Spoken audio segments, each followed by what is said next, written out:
Good afternoon, everyone. My name's James Evans. I'm based in geography. I'm also the Smart Sustainable Cities Lead at the Manchester Urban Institute. Speaking today on behalf of the team involved in Manchester Urban Observatory. This was a highly interdisciplinary project. Dave Topping and Tom Bannon from Environmental Science, Ettore Morabito, computer scientist, and Anne Gledson, who's actually here, based in Research IT. Next slide, please. So what is it? What were we doing? We were part of a national network of observatories. There's 6 observatories, and all of them had this goal to try and understand how to use real-time data, IoT sensors, to generate evidence about cities to improve decision making. Our partners in Newcastle were quite interested in flood resilience. Our partners in Birmingham were interested around meteorological hazards. We became more interested, I think, in air quality and health, and how to put this together with decision making at the municipal level. There was kind of 3 elements. There was a general approach. We kind of deployed a living lab approach whereby we tried to work with partners to understand their problem and then come up with a kind of specific environment, place in which to test some of those ideas and hopefully generate evidence and knowledge to improve the way the city is managed. We did that through deploying sensors, a range of sensors, air quality sensors, mobility sensors, a few noise sensors. And we also had a data hub, which I think is on the next slide. No, activities next. Oh no, there's a bit of data hub here. So this is a screenshot from Manchester Eye, our data hub. So the logic was, there are these IoT sensors, there's a wealth of data, cities are trying to become more sustainable, low carbon, healthier places, but it's not being put together particularly well at the moment. So we were trying to find use cases and develop a platform that would enable that to happen. Some examples of things we did: we worked with local authorities, we worked with private companies, we worked with charities, all of whom were interested in some combination of how different interventions in the urban environment impacted on mobility, human health, air quality, traffic levels, and so on. We were providing the kind of monitoring solutions to these things. So a charity came to us and said, we want to put all these air filtration units in schools. Can you help monitor it? Local authority came and said, we're putting in low traffic neighborhoods. Can you help us monitor them? A couple of big developers came to us and said, we're doing these major regeneration schemes. How do we possibly start to understand what the long-term impacts of that are? And then we tried to expose existing data as well through Manchester Eye. So on that platform, there's data we've generated from our sensors, but there's also a lot of other data, most notably a lot of traffic data from TFGM's Drakewell platform. And we tried to essentially engage people with the data as well. Some early use cases, we were talking to people in highways at the City Council. We wanted to understand air quality and traffic on Deansgate, long-term plan to pedestrianise Deansgate. And they were about to spend quite a large amount of money with a company on sensors. And we said, are you aware there's already tons of sensors strapped to lampposts along there? So we managed to find out the provenance and discover the data for them and avoid quite a large investment for them.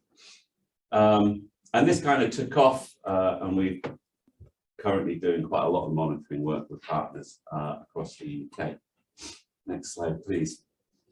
Oh, Manchester Eye, this is the techie bit, and close your ears while I attempt to explain this one.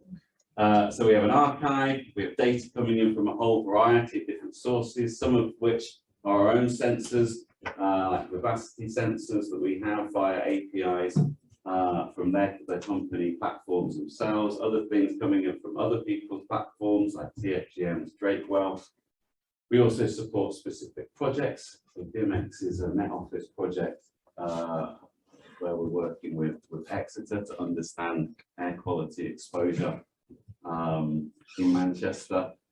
What else have we got? Trying to expose some of the City Council's data. They have a whole range of geospatial data sets, some of which are available on their data platform, some of which are not, but people are becoming increasingly interested in how socioeconomic disparities intersect with poor environmental conditions. And then there were some rather specific projects we did where we supplied equipment to specific research groups in the university to try and support their projects. But one was working with the Cystic Fibrosis Hub to help them understand how air quality impacts cystic fibrosis sufferers. And then we've got the front end, which is the platform you can go and see on the internet. And then we've been trying to do develop a bit of analytics and forecasting as well out of that. Next slide, please. One of the things we seem to have got a lot of interest in is the work on low traffic neighbourhoods. Anyone live in a low traffic neighbourhood? Yeah, which one? Which one? I'm in a group with Levenshulme and I see a lot about it. Which one? Yeah, I live in the Levenshulme one. So yeah, it's quite heated. It was, I guess, the interesting thing to note for the purposes of this forum on how digital tools can help with climate change is that the council were very, very keen to develop some evidence base around this. And not just short-term monitoring, they're interested in long-term monitoring around this scheme. So we've been surprised by the appetite that exists and budgets to support that in terms of generating evidence about these kinds of interventions in cities. Next one, please. Range of kind of real-time data we've been looking at: movement, health, well-being, behaviour. We've had a few projects working with people in behavioural sciences using Mohawk tool to understand how people use spaces. So the sensors can tell you how many people are walking, how many people are cycling and so on, but they can't really tell you whether people stop and look at nature or talk to each other. They can't tell you what people are doing. So the piece I think that's most exciting for us is trying to move it towards the health and well-being outcomes as well. Next slide. Opportunities. Well, I think the biggest one, the eye-opener for us has been that we've worked with a whole range of organisations on this, public sector, private sector, and charities. So there's clearly like a bit of a moment around this. Other things to note though, everyone wants to be using sensors, wants to be digitally enabled, but there's an absolute wild west of sensor manufacturers out there. Some of the work Hugh's been doing testing these sensors has revealed interesting results about the accuracy of different kinds of sensors, and certainly some of the companies we've worked with, essentially municipalities so far have been sold sensors but not much expertise with how to use them or how to understand the data or the quality of the data. So there's again a big gap there, it feels to me, for institutions like universities to help. And that's before you get on to the digital skills gap in a lot of these organisations, especially municipal authorities and the highways departments. A few other things to note. The social inclusion angle is really important here. One of our ex-PhD students, Caitlin Robinson, has been doing some fascinating work showing that these kinds of sensors tend to correlate really well with better off areas in cities, and that we end up with more evidence and more understanding of areas which maybe need it least. And of course the scientifically robust piece, which comes back to understanding the quality of the data you're collecting and what it means.